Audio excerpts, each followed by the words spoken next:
ಕಾಶ್ಮೀರದ ಗಡಿಯ ತುತ್ತ ತುದಿಯಲ್ಲಿ ರಿಪಬ್ಲಿಕ್ ಕನ್ನಡ ಡೇರಿಂಗ್ ರಿಪೋರ್ಟ್ ಅನ್ನ ಮಾಡಿದೆ. ಪಾಕ್ ಪೋಷಕ ಉಗ್ರರ ಜಾಡಿನ ಹೆಜ್ಜೆ ಗುರುತುಗಳು ಹೇಗಿದೆ, ಮಂಜಿನ ನಡುವೆ ಸೇನೆ ಯಾವೆಲ್ಲಾ ರೀತಿಯಲ್ಲಿ ಕಾರ್ಯಾಚರಣೆಯನ್ನ ನಡೆಸ್ತಾ ಇದೆ, ಆ ಕುರಿತ ಒಂದು ಸ್ಪೆಷಲ್ ರಿಪೋರ್ಟ್ ನಿಮ್ಮ ಮುಂದೆ.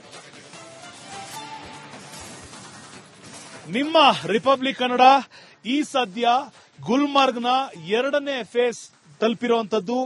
ಗುಲ್ಮಾರ್ಗ್ನಲ್ಲಿ ಒಂದು ಕಡೆ ನಾವು ಗಮನಿಸಬೇಕಾಗಿರೋ ಅಂಶ ಏನಂದ್ರೆ, ಇದು ಕೂಡ LOC ಅಂದ್ರೆ ಲೈನ್ ಆಫ್ ಕಂಟ್ರೋಲ್ ಇಂದ ನಾವಿರುವಂತ ಸ್ಥಳ ಕೇವಲ ನನ್ನ ಎಡಭಾಗದಿಂದ 6 ಕಿಲೋಮೀಟರ್ಗಳ ಅಂತರದಲ್ಲಿ LOC ಇರುವಂತದ್ದು. ಅಂದ್ರೆ ಗುಲ್ಮಾರ್ಗ್ನ ಬಳಿ ಇರುವಂತಹ LOC ಏನಿದೆ ಇಲ್ಲಿಂದ ಕೇವಲ 6 ಕಿಲೋಮೀಟರ್ ಇರುವಂತದ್ದು.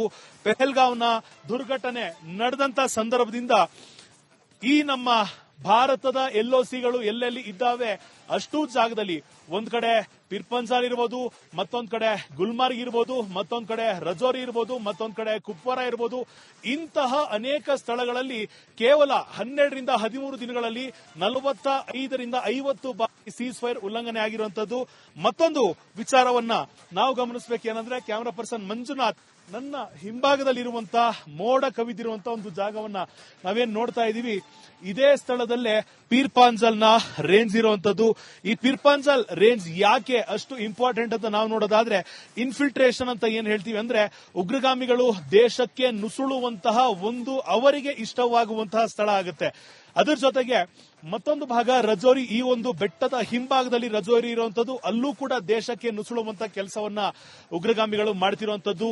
ಈ ಸದ್ಯದ ಮಟ್ಟಿಗೆ ನಾವು ನಿಮ್ಗೆ ಏನ್ ತೋರಿಸ್ತಾ ಇದೀವಿ, ಈ ಸುತ್ತ ಇರುವಂತಹ ಕೇವಲ ಕಿಲೋಮೀಟರ್ಗಳ ಅಂತರದಲ್ಲಿ ಇರುವಂತಹ ದಟ್ಟ ಕಾನನ ಅಂತ ಏನ್ ಹೇಳ್ತೀವಿ, ಇದು ಕೂಡ ಉಗ್ರರ ಅಡಗುದಾಣ ಆಗುವಂತಹ ಸಾಧ್ಯತೆ ಇರೋದ್ರಿಂದ ಇಲ್ಲಿಗೆ ಬರುವ ಕಿಲೋಮೀಟರ್ಗಳಲ್ಲಿ ಪ್ರತಿ 50 ರಿಂದ 100 ಮೀಟರ್ಗೆ ಯೋಧರನ್ನ ನಿಯೋಜನೆ ಮಾಡಲಾಗಿರುವಂತದ್ದು.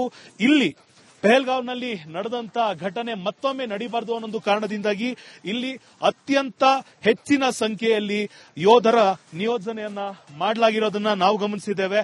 ಮತ್ತೊಂದು ವಿಶೇಷತೆ ಈ ಸ್ಥಳದ್ದು ನಾವು ನಿಮ್ಗೆ ಹೇಳಬೇಕು ಅಂದ್ರೆ, ವರ್ಷದ 65 ದಿನಗಳು ಕೂಡ ಇಲ್ಲಿ ಸ್ನೋಫಾಲ್ ಇರುವಂತದ್ದು. ಇಂತಹ ಪ್ರದೇಶವನ್ನ ಅತ್ಯಂತ ಹೆಚ್ಚಿನ ಸಂಖ್ಯೆಯಲ್ಲಿ ನೋಡೋದಕ್ಕೆ ಪ್ರವಾಸಿಗರು ದೇಶ ವಿದೇಶಗಳಿಂದ ಇಲ್ಲಿ ಆಗಮಿಸ್ತಾರೆ.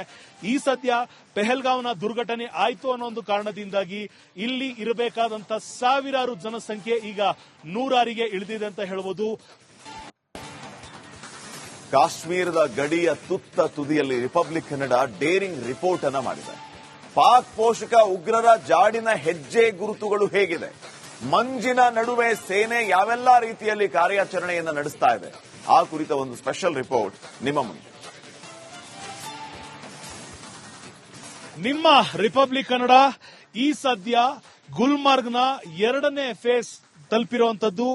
ಗುಲ್ಮಾರ್ಗ್ನಲ್ಲಿ ಒಂದು ಕಡೆ ನಾವು ಗಮನಿಸಬೇಕಾಗಿರೋ ಅಂಶ ಏನಂದ್ರೆ, ಇದು ಕೂಡ LOC ಅಂದ್ರೆ ಲೈನ್ ಆಫ್ ಕಂಟ್ರೋಲ್ ಇಂದ ನಾವಿರುವಂತ ಸ್ಥಳ ಕೇವಲ ನನ್ನ ಎಡಭಾಗದಿಂದ 6 ಕಿಲೋಮೀಟರ್ಗಳ ಅಂತರದಲ್ಲಿ LOC ಇರುವಂತದ್ದು. ಅಂದ್ರೆ ಗುಲ್ಮಾರ್ಗ್ನ ಬಳಿ ಇರುವಂತಹ LOC ಏನಿದೆ ಇಲ್ಲಿಂದ ಕೇವಲ 6 ಕಿಲೋಮೀಟರ್ ಇರುವಂತದ್ದು. ಪೆಹಲ್ಗಾವ್ನ ದುರ್ಘಟನೆ ನಡೆದಂತ ಸಂದರ್ಭದಿಂದ ಈ ನಮ್ಮ ಭಾರತದ LOCಗಳು ಎಲ್ಲೆಲ್ಲಿ ಇದ್ದಾವೆ ಅಷ್ಟೂ ಜಾಗದಲ್ಲಿ ಒಂದ್ ಕಡೆ ಪಿರ್ಪಂಜಾರ್ ಇರ್ಬೋದು, ಮತ್ತೊಂದ್ ಕಡೆ ಗುಲ್ಮಾರ್ಗ್ ಇರ್ಬೋದು, ಮತ್ತೊಂದ್ ಕಡೆ ರಜೌರಿ ಇರ್ಬೋದು, ಮತ್ತೊಂದ್ ಕಡೆ ಕುಪ್ವಾರ ಇರ್ಬೋದು.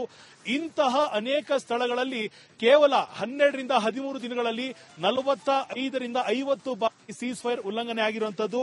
ಮತ್ತೊಂದು ವಿಚಾರವನ್ನ ನಾವು ಗಮನಿಸಬೇಕೇನಂದ್ರೆ, ಕ್ಯಾಮರಾ ಪರ್ಸನ್ ಮಂಜುನಾಥ್ ನನ್ನ ಹಿಂಭಾಗದಲ್ಲಿರುವಂತಹ ಮೋಡ ಕವಿದಿರುವಂತಹ ಒಂದು ಜಾಗವನ್ನ ನಾವೇನ್ ನೋಡ್ತಾ ಇದೀವಿ, ಇದೇ ಸ್ಥಳದಲ್ಲೇ ಪೀರ್ಪಾಂಜಲ್ನ ರೇಂಜ್ ಇರುವಂತದ್ದು.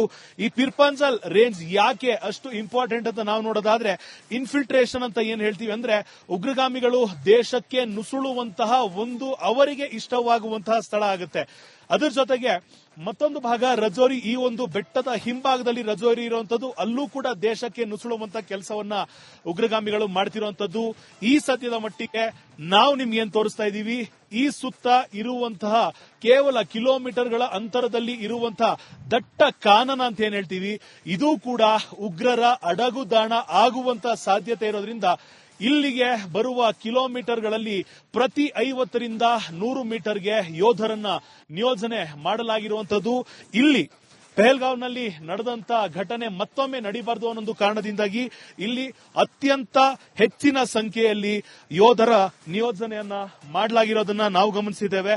ಮತ್ತೊಂದು ವಿಶೇಷತೆ ಈ ಸ್ಥಳದ್ದು ನಾವು ನಿಮ್ಗೆ ಹೇಳಬೇಕು ಅಂದ್ರೆ ವರ್ಷದ 65 ದಿನಗಳು ಕೂಡ ಇಲ್ಲಿ ಸ್ನೋಫಾಲ್ ಇರುವಂತದ್ದು. ಇಂತಹ ಪ್ರದೇಶವನ್ನ ಅತ್ಯಂತ ಹೆಚ್ಚಿನ ಸಂಖ್ಯೆಯಲ್ಲಿ ನೋಡೋದಕ್ಕೆ ಪ್ರವಾಸಿಗರು ದೇಶ ವಿದೇಶಗಳಿಂದ ಇಲ್ಲಿ ಆಗಮಿಸ್ತಾರೆ. ಈ ಸದ್ಯ ಪೆಹಲ್ಗಾಂವ್ನ ದುರ್ಘಟನೆ ಆಯ್ತು ಅನ್ನೋ ಒಂದು ಕಾರಣದಿಂದಾಗಿ ಇಲ್ಲಿ ಇರಬೇಕಾದಂತ ಸಾವಿರಾರು ಜನಸಂಖ್ಯೆ ಈಗ 100ರಿಗೆ ಇಳಿದಿದೆ ಅಂತ ಹೇಳಬಹುದು. ಕಾಶ್ಮೀರದ ಗಡಿಯ ತುತ್ತ ತುದಿಯಲ್ಲಿ ರಿಪಬ್ಲಿಕ್ ಕನ್ನಡ ಡೇರಿಂಗ್ ರಿಪೋರ್ಟ್ ಅನ್ನ ಮಾಡಿದೆ. ಪಾಕ್ ಪೋಷಕ ಉಗ್ರರ ಜಾಡಿನ ಹೆಜ್ಜೆ ಗುರುತುಗಳು ಹೇಗಿದೆ, ಮಂಜಿನ ನಡುವೆ ಸೇನೆ ಯಾವೆಲ್ಲಾ ರೀತಿಯಲ್ಲಿ ಕಾರ್ಯಾಚರಣೆಯನ್ನು ನಡೆಸ್ತಾ ಇದೆ, ಆ ಕುರಿತ ಒಂದು ಸ್ಪೆಷಲ್ ರಿಪೋರ್ಟ್ ನಿಮ್ಮ ಮುಂದೆ. ನಿಮ್ಮ ರಿಪಬ್ಲಿಕ್ ಕನ್ನಡ ಈ ಸದ್ಯ ಗುಲ್ಮಾರ್ಗ್ನ 2ನೇ ಫೇಸ್ ತಲುಪಿರುವಂತದ್ದು. ಗುಲ್ಮಾರ್ಗ್ನಲ್ಲಿ ಒಂದು ಕಡೆ ನಾವು ಗಮನಿಸಬೇಕಾಗಿರೋ ಅಂಶ ಏನಂದ್ರೆ ಇದು ಕೂಡ ಎಲ್ಒಸಿ ಅಂದ್ರೆ ಲೈನ್ ಆಫ್ ಕಂಟ್ರೋಲ್ ಇಂದ ನಾವಿರುವಂತಹ ಸ್ಥಳ ಕೇವಲ ನನ್ನ ಎಡಭಾಗದಿಂದ 6 ಕಿಲೋಮೀಟರ್ಗಳ ಅಂತರದಲ್ಲಿ ಎಲ್ಒಸಿ ಇರುವಂತದ್ದು. ಅಂದ್ರೆ ಗುಲ್ಮಾರ್ಗ್ನ ಬಳಿ ಇರುವಂತಹ ಎಲ್ಒಸಿ ಏನಿದೆ ಇಲ್ಲಿಂದ ಕೇವಲ 6 ಕಿಲೋಮೀಟರ್ ಇರುವಂತದ್ದು. ಪೆಹಲ್ಗಾಂವ್ನ ದುರ್ಘಟನೆ ನಡೆದಂತ ಸಂದರ್ಭದಿಂದ ಈ ನಮ್ಮ ಭಾರತದ ಎಲ್ಒಸಿಗಳು ಎಲ್ಲೆಲ್ಲಿ ಇದ್ದಾವೆ ಅಷ್ಟೂ ಜಾಗದಲ್ಲಿ ಒಂದ್ ಕಡೆ ಪಿರ್ಪಂಜಾರ್ ಇರ್ಬೋದು, ಮತ್ತೊಂದ್ ಕಡೆ ಗುಲ್ಮಾರ್ಗ್ ಇರ್ಬೋದು, ಮತ್ತೊಂದ್ ಕಡೆ ರಜೌರಿ ಇರ್ಬೋದು, ಮತ್ತೊಂದ್ ಕಡೆ ಕುಪ್ವಾರ ಇರ್ಬೋದು. ಇಂತಹ ಅನೇಕ ಸ್ಥಳಗಳಲ್ಲಿ ಕೇವಲ 12ರಿಂದ 13 ದಿನಗಳಲ್ಲಿ 45ರಿಂದ 50 ಬಾರಿ ಸೀಸ್ ಫೈರ್ ಉಲ್ಲಂಘನೆ ಆಗಿರುವಂತದ್ದು. ಮತ್ತೊಂದು ವಿಚಾರವನ್ನ ನಾವು ಗಮನಿಸಬೇಕೇನಂದ್ರೆ ಕ್ಯಾಮರಾ ಪರ್ಸನ್ ಮಂಜುನಾಥ್ ನನ್ನ ಹಿಂಭಾಗದಲ್ಲಿರುವಂತಹ ಮೋಡ ಕವಿದಿರುವಂತಹ ಒಂದು ಜಾಗವನ್ನ ನಾವೇನ್ ನೋಡ್ತಾ ಇದೀವಿ, ಇದೇ ಸ್ಥಳದಲ್ಲೇ ಪೀರ್ಪಾಂಜಲ್ನ ರೇಂಜ್ ಇರುವಂತದ್ದು.